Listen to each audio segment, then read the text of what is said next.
If you're capable, dependable, and trusted, this video is for you. My name is Christine Geldon. I'm a mom, a wife, a caretaker, a business owner, an advisor, and I spent almost 20 years in the corporate world. Over the years, I've been asked thousands of times, Christine, how do you do it all? And on the surface, it looked easy, but internally, handling it all was truly taking its toll on my relationships, on my health, and on my identity. If you're capable, dependable, and trusted, there's a particular experience you may recognize. You don't feel burnt out, you're not collapsing, you're still functioning and oftentimes at a very high level. But you feel heavy, not tired, not stressed, heavy.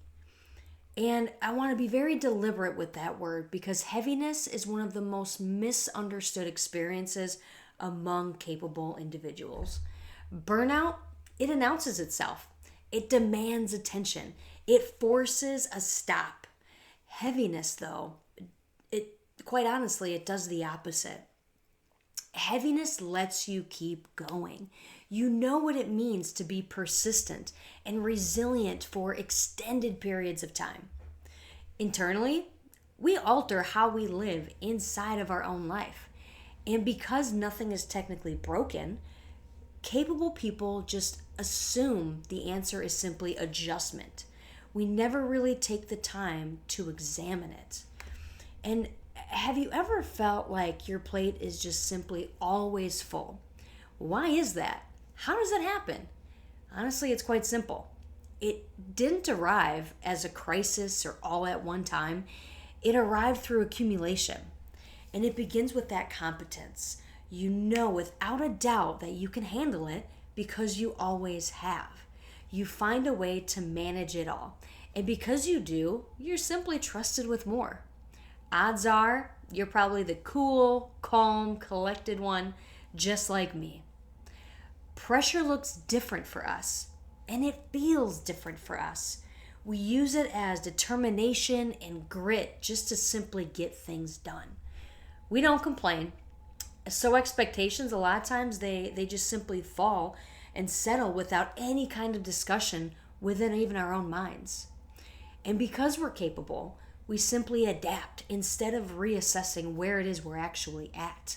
That adaptation becomes our posture. And oftentimes, we're quite proud of it.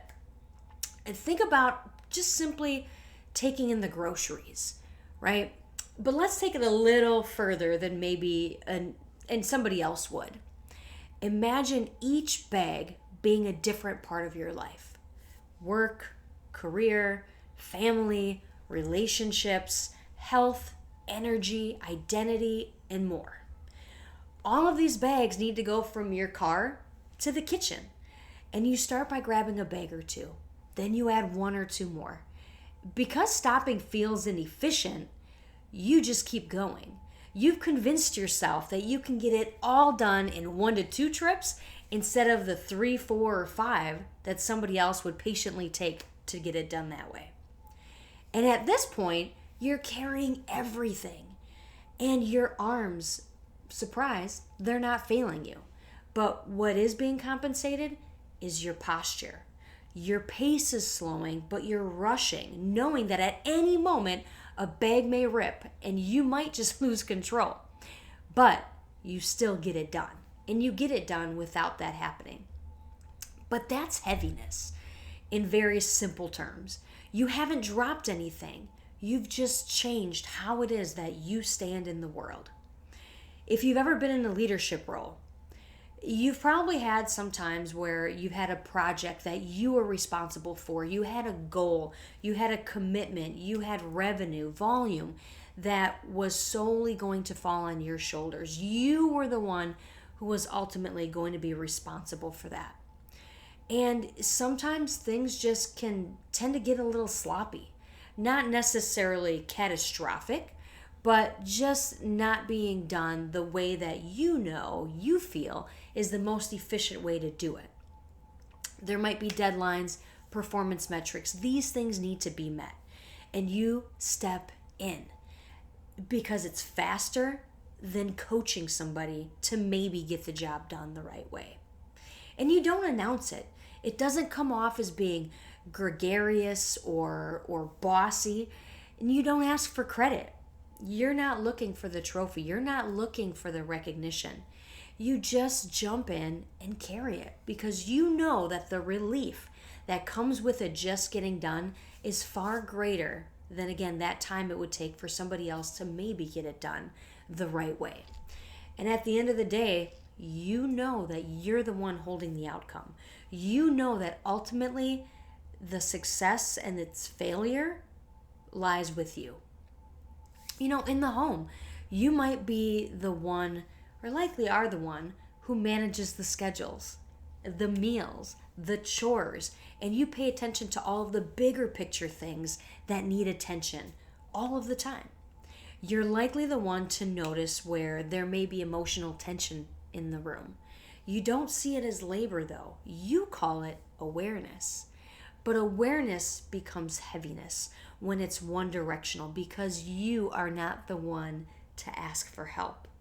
Internally, you are constantly scanning, constantly anticipating, always preparing and preventing.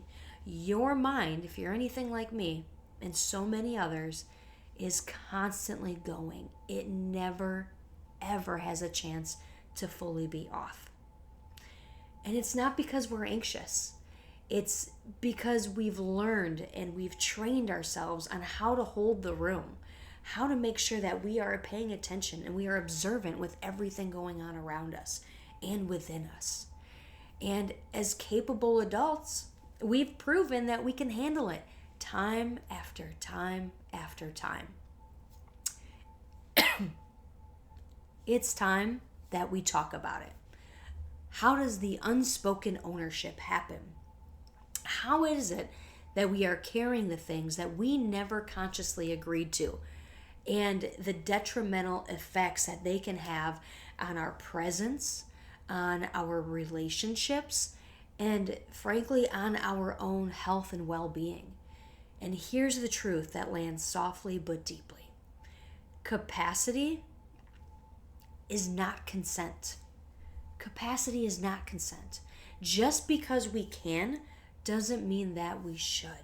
It doesn't mean that it's necessarily truly aligned with who it is that we are and what it is that we want to accomplish. In the Fortune framework, this is the very first step that I talk about. Face reality. Tell yourself the truth with what it is that's actually happening.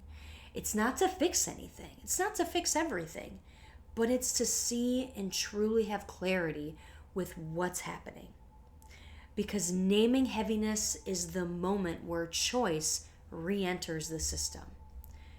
Take a breath and simply ask yourself, what are you still carrying simply because you always have? No fixing, just recognition. And with that, I want to ask you this. If this resonates, please know that nothing has gone wrong. You're not late. You're not failing. It's simply time for you to ask yourself if you are willing and ready to recognize that pattern that so many other capable people often don't name until it costs you something big. We need to begin recalibrating.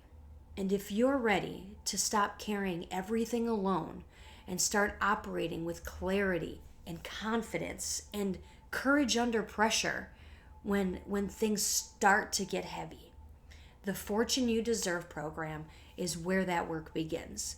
Because it's not enough to just be motivated. And it's definitely not through more effort. This happens through discernment and alignment and the conscious ownership that comes with what you take on. You can join me and join others just like us, and within 45 days, you can operate from discernment with no longer just simply defaulting to responsibility that you are not consciously choosing to take on. That's the fortune that you deserve. So I invite you, click the link below and join us in our next program. Thank you.